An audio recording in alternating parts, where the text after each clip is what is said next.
Good morning, everybody. Welcome to Paul Ricard for the fourth race of the 2018 Euro Formula Open season. The cars taking to the track now to start the 30-minute qualifying session that's going to set the grid for this afternoon's race. As you join us on an overcast morning here in the south of France. Had very heavy rainfall late yesterday afternoon, which will have scrubbed the track somewhat, and the forecast for the rest of the day is changeable. But for this 30-minute qualifying session, we should have good weather. In terms of the events of the weekend so far, well, it was Felipe Drugovich who claimed a dominant victory. There he is in yesterday's race, 10 seconds clear at the flag of Bentley Skull, who finished second and the top rookie, with then Mateus Yorio completing the podium.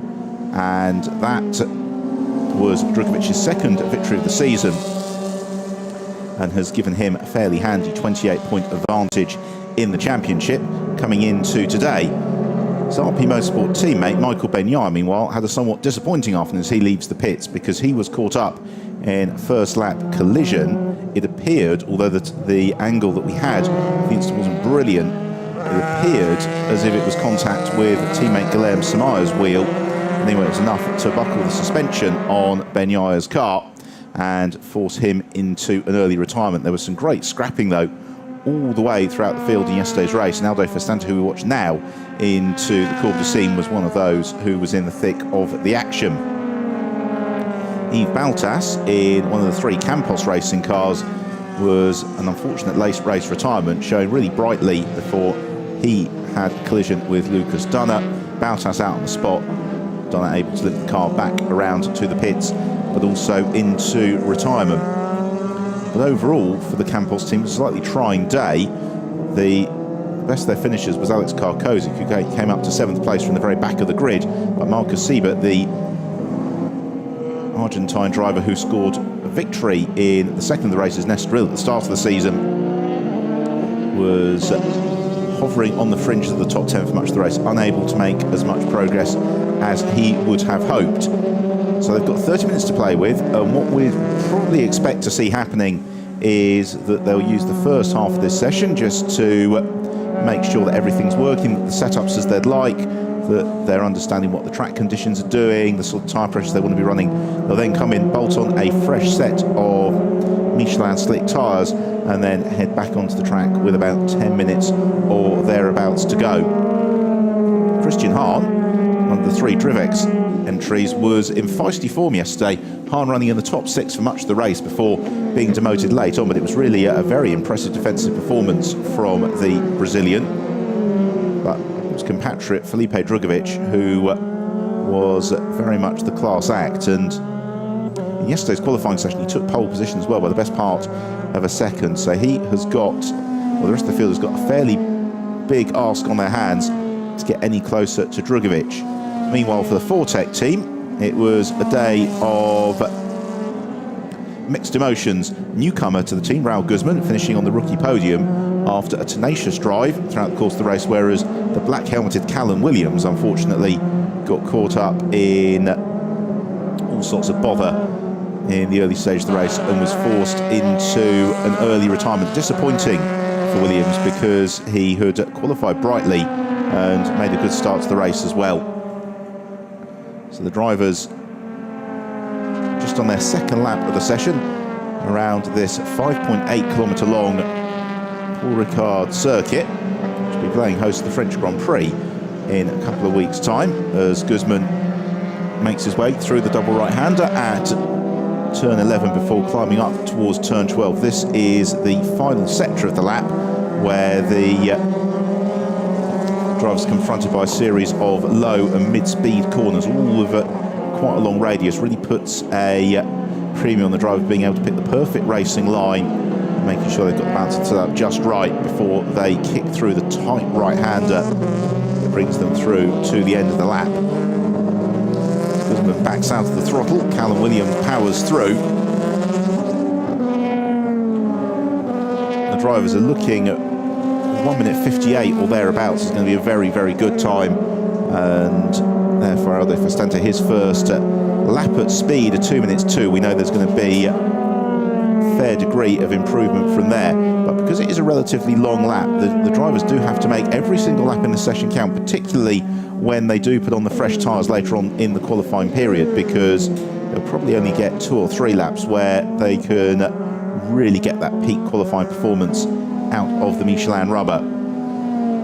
So Felipe Drugovich accelerating through turn 7. That takes him on to the legendary Mistral straight. Of course, now with the chicane in the middle of it, which was added once the track sort of returned to its original layout about 15 years ago, having been a somewhat curtailed version for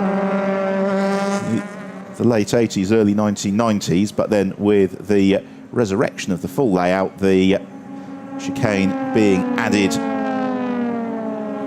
and this now very much the accepted layout for the Paul Ricard track, because it continues to enjoy a reputation of being a great place for testing, given the often favourable climatic conditions, the layout of the facility, meaning that the high abrasion asphalt in the runoff areas can minimise the damage to cars if anything goes wrong. And although there are many different configurations that can be driven here in Paul Ricard, this one we're using this weekend has pretty much become accepted as the default layout for race events. As accelerating out of the final turn, Felipe Drugovich in pursuit of Yves Baltas. Mateus Yorio was quickest with a 2 minutes .325. Drugovich, however, a 1 minute 59.1, so 8/10 of a second up on the rest of the field already. While down through turn 11 is Guilherme Samaya, who finished 4th yesterday, the teammate of Drugovich in the RP Motorsport squad. Made a feisty start to the race, and then late on did a good job of seeing off the challenge of both Aldo Festante and Cameron Das, who was coming through the field strongly at that point. And for Samar, that was a career best result in the Euro Formula Open. After competing in the part season last year, he was in the points in both races in Estoril. This is the first time he's been up inside the top half of the top 10. So Samar accelerating through to complete the lap, and he goes second, 1 minute 59.634. Callum Williams then into 3rd, Michael Benyaya 4th, Cameron Das in 5th, just ahead of Carlin teammate Mateus Yorio in 6th. Yanis Vicia currently leading the Drivex charge in 7th, ahead of Aldo Festante, Raul Guzman and Alex Karkozik. And you get a really good sense of the way that the track winds its way through the first sector. And just to explain, the blue asphalt strips are high abrasion tarmac that should slow the cars down if they go across them and essentially punish the drivers for running wide, whereas the red strips that you can see right out towards the edge of the runoff areas kind of serve the dual purpose of being ultra high abrasion, should slow the cars before they hit anything, but also does punish the slightly more lurid mistakes with a flat spotted tyre or the like. So cross line then comes Aldo Festante, and he goes 4th with a 1 minute 59.752. Mateus Yorio, meanwhile, has moved up into 2nd with a 1 minute 59.324. Still Felipe Drugovich, who remains quickest. He didn't improve on his last lap because he was bottled up, certainly in the first sector, behind Yves Baltas. Baltas currently in 15th place. Michael Benyaya in the middle of a very good lap at the moment, as we follow the progress of his RP Motorsport teammate Aldo Festante, who again scoring a career best result yesterday, a superb 5th place. Meanwhile, at the bottom of the screen, we just track the progress of the Moroccan driver Benyaya, running from Renault Utility NEC champion. Festante, meanwhile, making the step up from Italian Formula 4. As here comes Benyaya now out of the final turn. See what sort of time he's able to post as he comes through, and it is good enough for the 4th place. 1 minute 59.342, and the field really very closely bunched in this first half of the session. As you can see on the timing column, top four covered by just under 0.2 of a second. It's still Drugovic who leads the way, but Cameron Dass now just 18 thousandths of a second adrift. His Carlin teammate Matthias Iorio only a tenth of a second or so back from there, and then Ben Yar with a couple of hundredths of Iorio as well. But Felipe Drugovic is possibly about to shatter all of that, because he has just set the two fastest sectors of the session thus far. There, meanwhile, is the royal blue Carlin car of Cameron Dass, the American, with Guilherme Smaia in pursuit, as Iorio now goes quickest, a 1 minute 59.050. So the Carlin team may well have just found something overnight with the setup to take the fight to RP Motorsport. Let's see what Felipe Drugovic has got by way of retaliation. He's got an awful lot by way of retaliation. A 1 minute 58.223, and that puts him 0.8 of a second clear of the rest of the pack. So we're just over the 1/3 mark in the session. Drugovic then quickest, Iorio second, Cameron Dass is third, Michael Benyaya fourth, Bent Viscal up into fifth, Aldo Festante sixth, Guilherme Smaia seventh, Lucas Dunner is eighth, Marcus Siebert in ninth, from Alex Karkozik completing the top 10. It's Christian Hahn, Yanis Fitja, Callum Williams, Raul Guzman and Yves Baltas. And with the exception of Baltas, the entire pack covered by just 1.8 seconds. And before too long, they should be darting into the pits to possibly bolt on some fresh rubber, which means we can expect to see the times dipping further still in the second half of the session. But once more, it's Felipe Drugovic who just seems to be able to almost build that buffer over the rest of the field at will. Here comes Festante, meanwhile, who is certainly set for what promises to be his personal best lap of the session, and the ground that he's given away to Felipe Drugovic thus far on the lap suggests that this should be sufficient, well, there's no mistakes, to bounce the Italian up into second place. Bent Viscal has just gone into second in the Teo Martin Motorsport car with a 1 minute 58.891, so he's just shy of 7/10 now adrift of Drugovic. Festante peels out the final turn and ducks into the pits. That was an impressive in-lap from Aldo Festante and suggests that there's going to be more to come once he bolts on the new tyres. So he's the first of the drivers to take advantage of the mid-session lull. Now, yesterday we saw Michael Benyaya bouncing in and out of the pits all the way through qualifying, actually to quite good effect. He's had his best time on a near enough empty track. Carlin team watch on, both Matthias Iorio and Cameron Dass well up in the mix. Here is Iorio, the former Brazilian Formula 3 champion. And it's been an impressive start to the year so far, with 2 podiums from the first 3 races, a second place and a third place yesterday. And after a learning year with Campos last year, the switch to Carlin at the moment seems to really be paying dividends for Matthias Iorio. Whether or not today's going to be a day he can score his first victory, we'll find out. Meanwhile, here is his teammate Cameron Dass, all arms and elbows. Just finding the aerodynamic grip, even if the car goes sideways, the rear wing does its job, grounds the tail of the car, allows Dass just to keep his foot firmly in. So the pit lane now beginning to fill up. Wouldn't be entirely unsurprised if this proves to be an in-lap for Matthias Iorio, because it's just him, Bent Viscal, Callum Williams and Yves Baltas who are currently in circulation.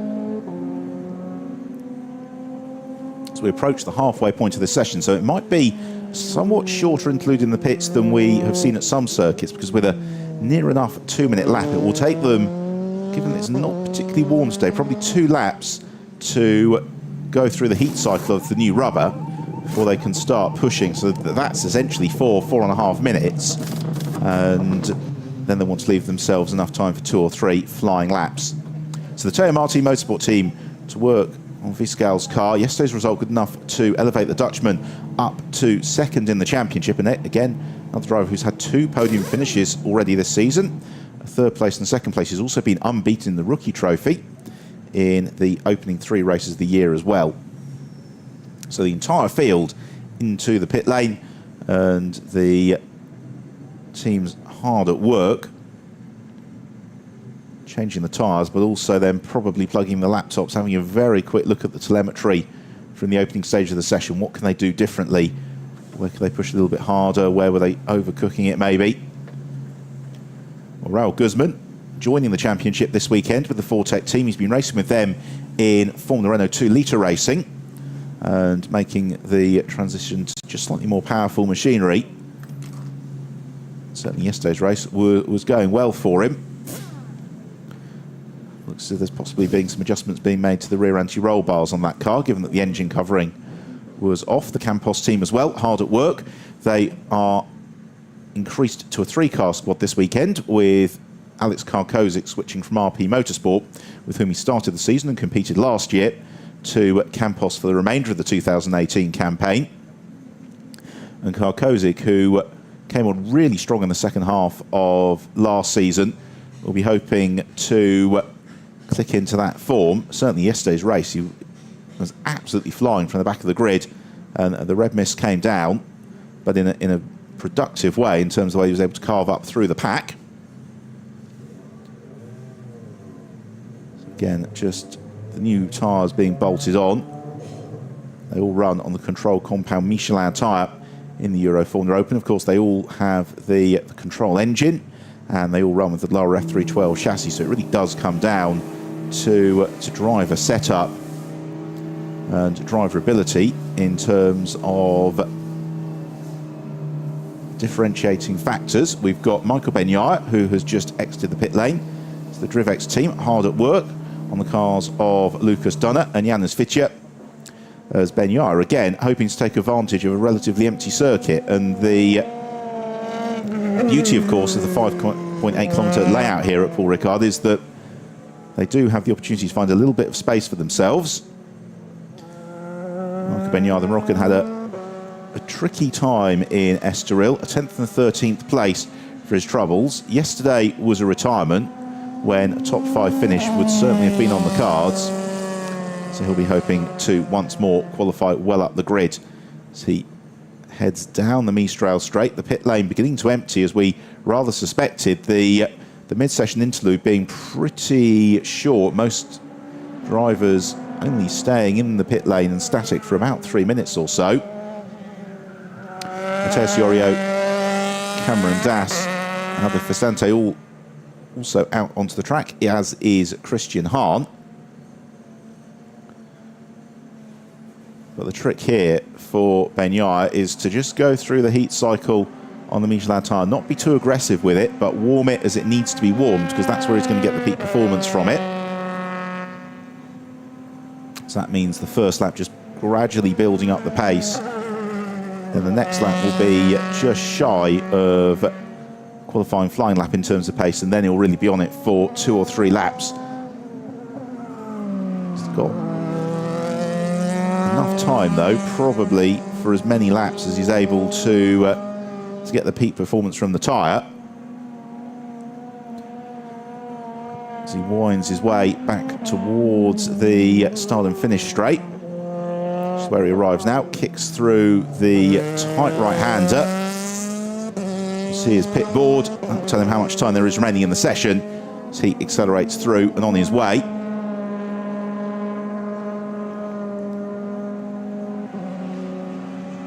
Moroccan driver who is also associated with the Venturi Formula E team. He's had the opportunity to drive that car, and a lot of eyes following his progress this season.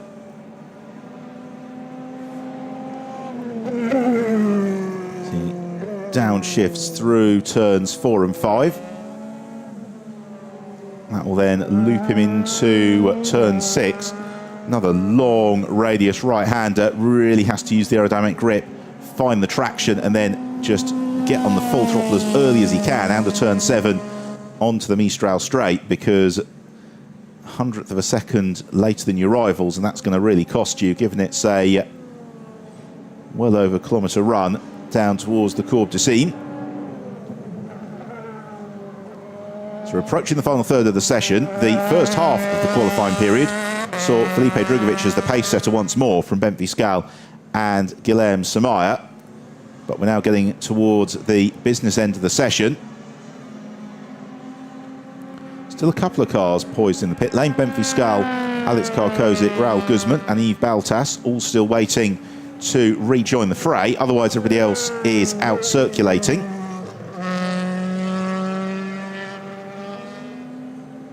And Karkozic and Baltas also now out on track. Nobody as yet improving. They're still going through the tyre warming phase. As you can see from Michael Benyard, this lap is going to be, I don't know, 2.5 seconds adrift at the pace that he set earlier on in the session, which was 1 minute 58.9. And now he's going to be embarking on a flying lap. So let's see if this final sector was a blue sector. Indeed it was. So Benyard has warmed the tyres. Now it's the opportunity for the Moroccan driver to push as he accelerates towards the braking zone for the opening chicane, riding the elevation in the road. See him just looking ahead up the track, trying to pick his corner exit point, thinking about the road ahead, making sure he places the car exactly where he needs to. Coming towards the end of the first sector. Gives an indication of how it's gone, and it is a personal best first sector. He runs out a little bit wide through turn 6, has to keep his foot in as he comes onto the Mistral straight. That may have cost him a tenth or two. Find out, because the second sector comes to an end and around about the Courbe de Seine.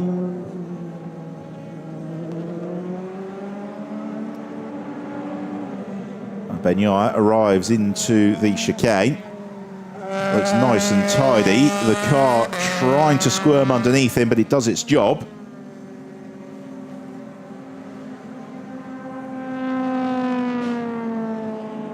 Benyard, yeah, he lost half a second because of that mistake at turn 6, and that is always the challenge with these new tyres. You only get a couple of laps where they're going to give you real pole-setting pace, and then if you make a mistake on them, well, it's an opportunity that's gone away from you. Meanwhile, Cameron Das has posted a personal best, 1 minute 58.872, goes second and is looking to continue to improve.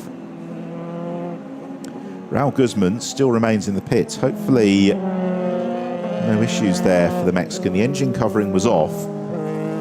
Surmise that could have been rear anti-roll bar changes. It may have been a little bit more. So Benyard is going to come through, complete this lap, and doesn't improve. 1 minute 59.1. Here's another look at the error. Not an awful lot to him, but that cost him half a second in the middle of the lap. And but for that mistake, that would have been a lap otherwise good enough to have put him into second place, which is where Mateus Iorio has now gone with a 1 minute 58.630. Although as yet on the new tyres, nobody able to better the mark set by Felipe Drugovic. Callan Williams, however, is on an excellent lap in the Fortec car. He has just done the best 2 sectors of the session. As Christian Hahn goes up into 8th, Aldo Festante to 6th. Another look at Benyard, hard at work. Iorio also on a good lap. He's just done the fastest first sector of the session. So we've got a lot of quick laps about to come to a close. Now here is Callan Williams, who we were just talking about. And is this going to be a lap time? It's good enough to really elevate the Fortec driver up the grid. Just the run along the start and finish straight. And it's second place to Callan Williams, a 1 minute 58.627. Still 4/10 adrift of Felipe Drugovic, whom he is following on the track at the moment. Now, Mateus Iorio, another driver who is potentially looking for an improvement. Iorio up on everybody through the first sector, up on himself through the second sector. He's only 0.003 of a second adrift of Callan Williams in the fight for second position at the moment. So this might be enough to, at least temporarily, hoist the Carlin driver up onto the front row of the grid. There is 5.5 minutes to run. So the time for quick laps is rapidly slipping away as Bentley Scal now goes second, 1 minute 58.5. So that puts him 3.5 tenths of a second adrift of pole position. And Felipe Drugovich, again, looking as if he's possibly poised to absolutely decimate the field here. So if Iorio can find just 400ths of a second, then he's going to be jumping up into second place. Let's see what he can do. Accelerates through, breaks the timing beam, and does go second, a 1 minute 58.407. So that's now within 2 tenths of a second of Felipe Drugovich. But look at Drugovich already through the first 2 sections of the lap. He is the best part of 7 tenths of a second up on the rest of the field. And once more, this is potentially going to be another phenomenal qualifying performance from Drugovich in much the same way that Harrison Scott did for RP Motorsport last year. The Brazilian just seems to be able to turn it on at will and crush the field. And we got an inkling this might be the case last year in Barcelona when Drugovich appeared as a wildcard drive. It was immediately right at the sharp end. So he accelerates out of the final turn. And what lap time is Drugovich going to offer up? A 1 minute 57.4.9 of a second ahead of the rest of the field. But there are still improvements going on behind. And Ben Fiscal is one of the drivers who is possibly on the cusp of an improvement, as is Michael Benyar. We're currently watching the Teo Martin Motorsport driver. He's in 3rd place. If he can find 2 tenths of a second, that will propel him back to the front row. So it's Drugovich from Iorio, then Fiscal, Callum Williams in 4th, Cameron Das 5th, Guilherme Samaya in 6th. Fiscal just has a little bit of a twitch on the exit of the final turn, accelerating through, across the line, and goes second, a 1 minute 58.242. Here, meanwhile, comes Michael Benyar, and that was good enough for 7th place for Benyar. The lap started well, went away from him a little bit. So with 3 minutes remaining, it is Felipe Drugovich from Ben Fiscal, then Mateus Iorio 3rd, Callum Williams 4th, Cameron Das 5th, Guilherme Samaya 6th, Michael Benyar in 7th, Christian Hahn 8th, Aldo Fastante 9th, Marcus Siebert completing the top 10. And Felipe Drugovich on a poised once more for another improvement. It's been a frustrating session once more for Marcus Siebert, Janus Fitcher, both of whom towards the second half of the field, which is certainly against the run of form that we saw in Estoril. Here is Guilherme Samaya, currently in 7th place, having just been demoted by teammate Aldo Fastante. Lucas Donner goes 9th in the Drivex car, personal best of the session for him. As here comes Felipe Drugovich, and Drugovich should improve his time here. The question is whether or not he's going to be a second clear of the rest of the pack, and the answer is not quite. 0.968 of a second. Didn't improve through the final sector, but nonetheless very, very impressive once more from Felipe Drugovich. As Fiscal this weekend is really establishing himself as the best of the rest, because he is poised to make another improvement. The extent of that improvement we'll find out. Looks like it's going to be fractions of a second rather than cleaving out whole tenths, but we shall see. It's 1 minute 58.242 that he's looking to beat, and he doesn't quite, a 1 minute 58.277. Meanwhile, Alex Karkozik has leapt up to 4th for the Campos team. It's Teo Martin and Emilio de Vallota. Watch the progress of their driver Ben Fiscal out on track. Karkozik goes 4th.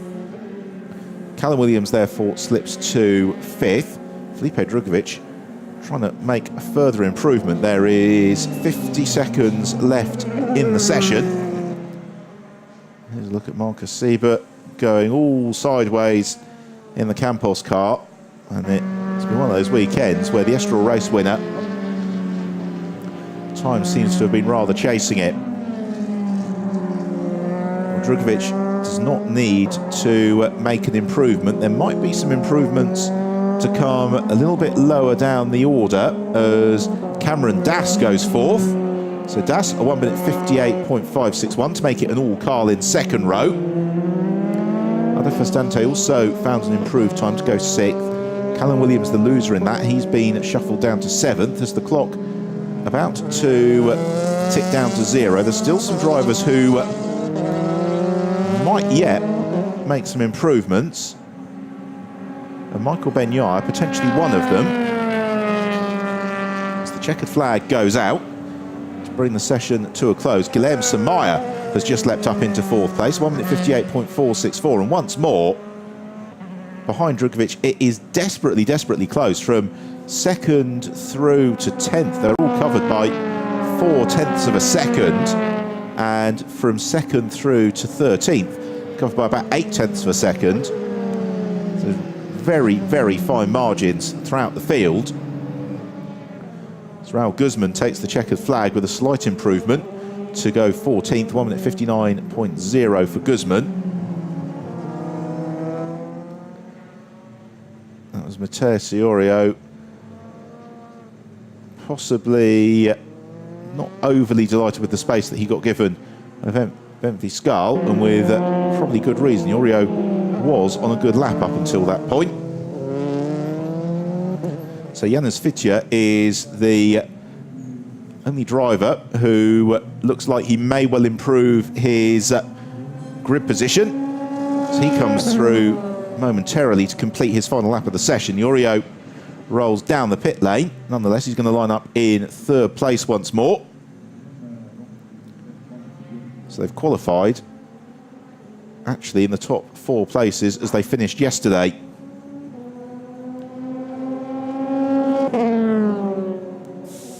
That's something characteristic of this Paul Ricard circuit, is that over the weekend it really does start to sort the field a little bit.